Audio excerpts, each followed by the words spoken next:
5.2 में देख लीजिए आप।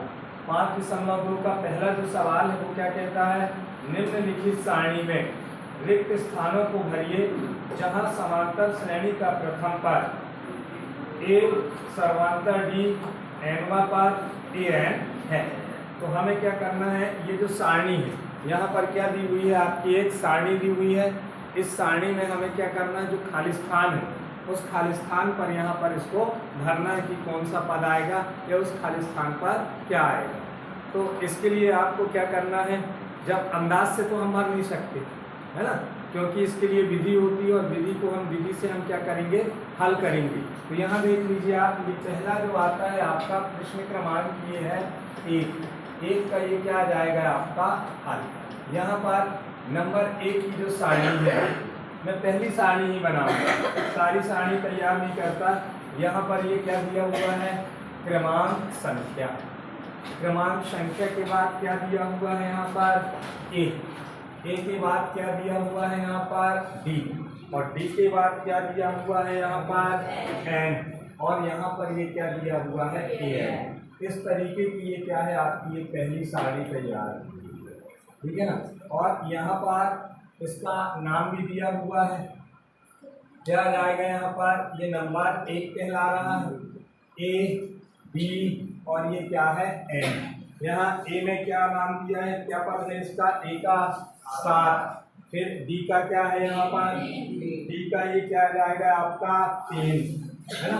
फिर इसके बाद एन दिया है क्या 8, और ए एन को हमें ये क्या करना है यहाँ पर ज्ञात करना कि इस खाली स्थान पर क्या आएगा, हमको ये देखिए। क्लियर। तो देख लीजिए आप, इसको क्या करते हैं, पहले हम हल करेंगे और जब हल करेंगे और इसका मान निकालना है हमको, यहाँ पर ए एन का मान निकालना है।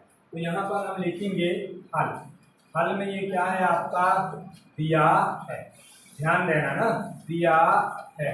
क्या दिया हुआ है यहाँ पर देख लीजिए, ए बराबर ये क्या कहलाया 7, डी सर्वांतर डी का मान क्या है यहाँ पर 3, फिर यहाँ से एन बराबर ये क्या है 8। ए एन को हमको क्या करना है यहाँ पर, ए एन को हमें क्या करना है, ज्ञात करना है। तो इसके लिए मैंने आपको क्या बताया, सूत्र होता है, कौन सा पद है इसका, ए एन पद। तो ए एन पद के लिए सूत्र क्या होता है, इसलिए लिख देंगे ए एन बराबर क्या होता है, ए प्लस एन माइनस 1 इनकी ये क्या होता है, डी होता है। अब ए एन का मान क्या हमें पता है, नहीं, यहाँ पर हमें ज्ञात करना है। ए का मान क्या है देख लीजिए यहाँ पर 7, धन एन का मान क्या है यहाँ पर देख लीजिए 8, ऋण का ए, और डी के स्थान पर ये क्या आ जाएगा आपका 3। फिर यहाँ से देखें हम, ए एन बराबर ये क्या हो जाएगा आपका 7, धन 8 में से 1 घटाएंगे क्या आ जाएगा आपका 7, गुणित ये क्या हो जाएगा 3। फिर यहाँ से ए एन बराबर क्या आ जाएगा 7, धन 7 किया क्या हो जाएगा 21, और इसलिए ए एन बराबर ये क्या हो जाएगा आपका 28। तो यहाँ जो आपका ये जो आएगा ए एन का मान यहाँ पर ये कितना आएगा आपका 28 आएगा। ये क्या कहला गया आपका आंसर। क्लियर, ठीक है ना, समझ में आया। फिर से देख लीजिए, हमारा ये जो प्रश्न है, प्रश्न क्रमांक 1 है, ये प्रश्नावली 5.2 का है ना। हमारा प्रश्न क्या कहता है कि निम्नलिखित सारणी, और सारणी में आपको जो रिक्त स्थान है ना, उस रिक्त स्थान के स्थान पर क्या आएगा हमें वो ज्ञात करना है। पहली सारणी हमारे पास क्या दी हुई है, नंबर 1 की, कि ए का मान क्या दिया, प्रथम पद, समांतर श्रेणी का प्रथम पद क्या दिया है यहाँ पर 7, सर्वांतर डी का मान क्या दिया है यहाँ पर 3, पदों की संख्या क्या है यहाँ पर 8, और ए एनवा पद में क्या आएगा हमें ये देखना। तो इसके लिए हमने क्या लिखा है यहाँ पर, दिया है ए बराबर क्या दिया है यहाँ पर 7, डी बराबर क्या दिया है 3, एन बराबर क्या दिया है 8, और ए एन का मान हमको क्या करना है, ज्ञात करना है। तो हमारे पास सूत्र क्या होता है, ए एन बराबर क्या होता है, ए प्लस कोष्टक में एन माइनस 1 इंटू क्या है डी। अब ए एन बराबर ए का मान क्या है देखो 7, धन फिर कोष्टक में एन का मान क्या आ गया आपका 8, फिर ये ऋण का 1, और गुणित ये क्या आ जाएगा आपका 3 हो जाएगा। अब देखो ये क्या आ गया 7, 8 में से पहले कोष्टक हल किया जाता है ना, तो 8 में से 1 घटाने पर क्या आ जाएगा 7, और कोष्टक तोड़े तो ये क्या हो गया आपका गुणा ये 3, फिर ये 7 धन ठीक है, 7 या 21, 21 और 7 ये क्या हो जाएगा 28, मतलब an के स्थान पर कितना आएगा आपका 28। ये हो गया आपका आंसर हो गया। ठीक है, लिख लीजिए। अब पहला का ये कौन सा है, चौथा नंबर की जो टेबल है, इस चौथा नंबर की टेबल में क्या दिया है, यहाँ पर समांतर श्रेणी का प्रथम पद कितना दिया है, ऋण 18 क्या दिया है 9। फिर सर्वांतर डी का मान कितना दिया है 2.5, एन का मान हमें क्या करना है ज्ञात करना है, और ए एन बराबर इसका क्या है 3.6 क्या है 6। अब इस सवाल को हल करने के बाद हम यहाँ पर क्या निकालेंगे, एन का मान क्या आएगा ये देखेंगे। तो यहाँ से ये क्या आ जाएगा आपका हल। एक बार पुनः हम क्या लिखते हैं, हल में दिया है, क्या दिया हुआ है यहाँ पर देख लीजिए, ए का मान क्या है 18 क्या है 9। फिर देख लीजिए यहाँ से डी का मान कितना आ रहा है 2.5, और ए एन का मान क्या दिया हुआ 3.6।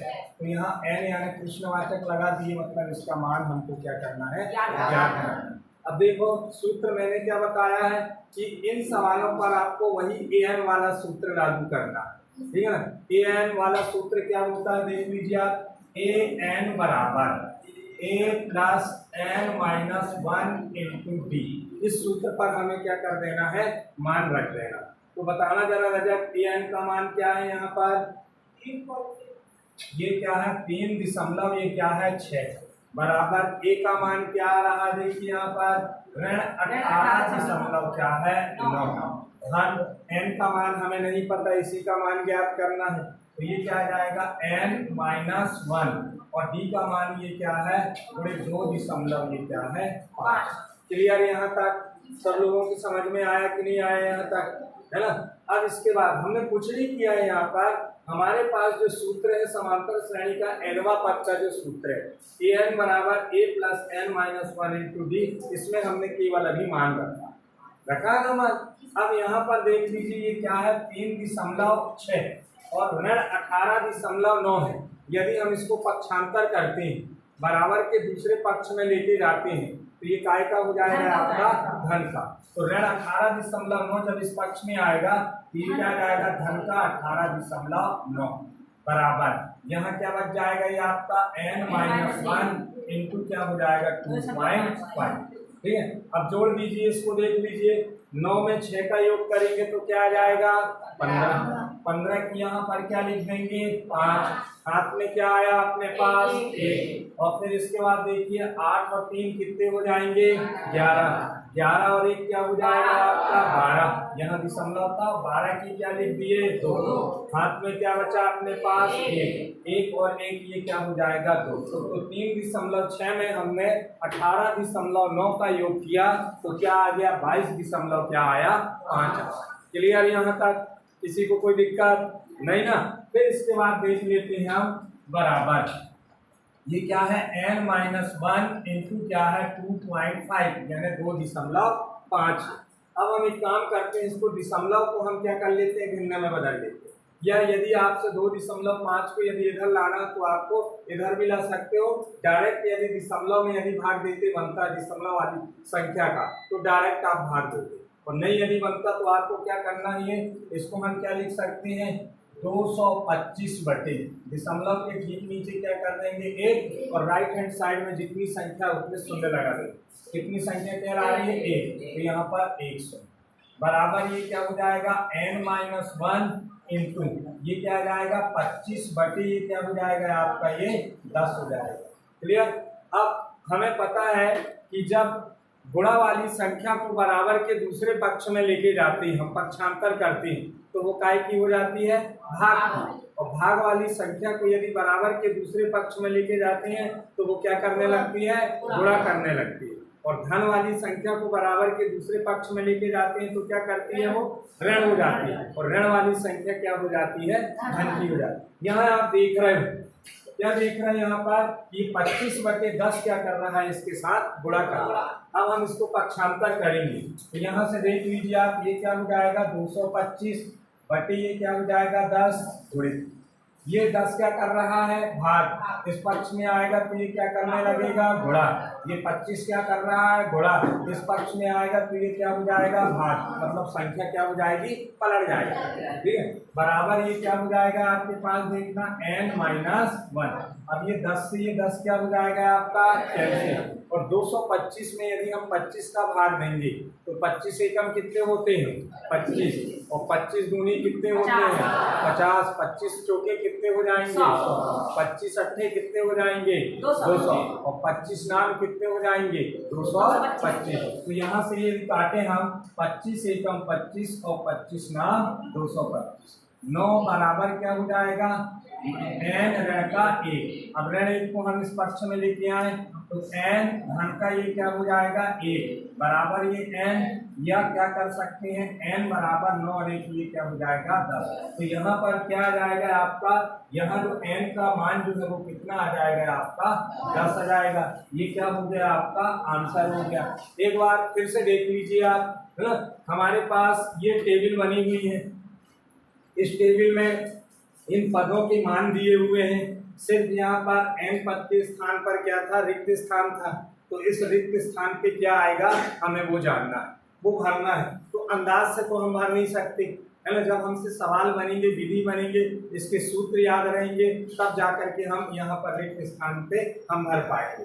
देखिए दिया क्या है, a बराबर क्या दिया बताइए जरा, ऋण 18.9। फिर डी का मान कितना दिया है, 2.5। एन का मान कितना दिया है, 3.6। एन का मान क्या करना है, सूत्र हमारे पास क्या है, एन बराबर ए प्लस कोष्टक में n-1 इंटू क्या है डी। एन का मान कितना है, 3।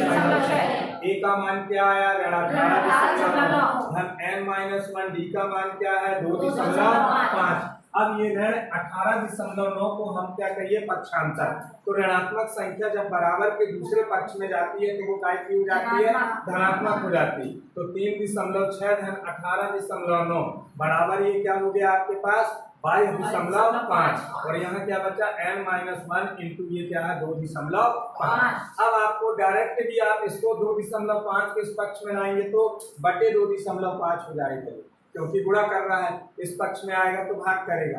और यदि दशमलव वाली संख्या में यदि आपको भाग देते नहीं बनता तो दशमलव वाली संख्या को कौन सी संख्या में बदल लीजिए आप, भिन्न की संख्या में। तो ये 22.5 यानी 225 बटे क्या कहला जाएगा, 10। और यहाँ n-1 और ये 25 बटे ये भी क्या हो जाएगा आपका 10।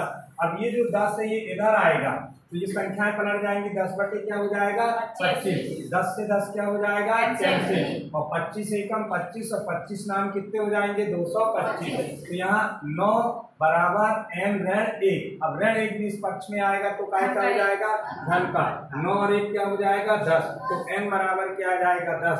अतः n के स्थान पर सारणी में क्या आ जाएगा, 10 आ जाएगा। क्लियर, ये आंसर हो गया। ठीक है, लिख लीजिए इसको।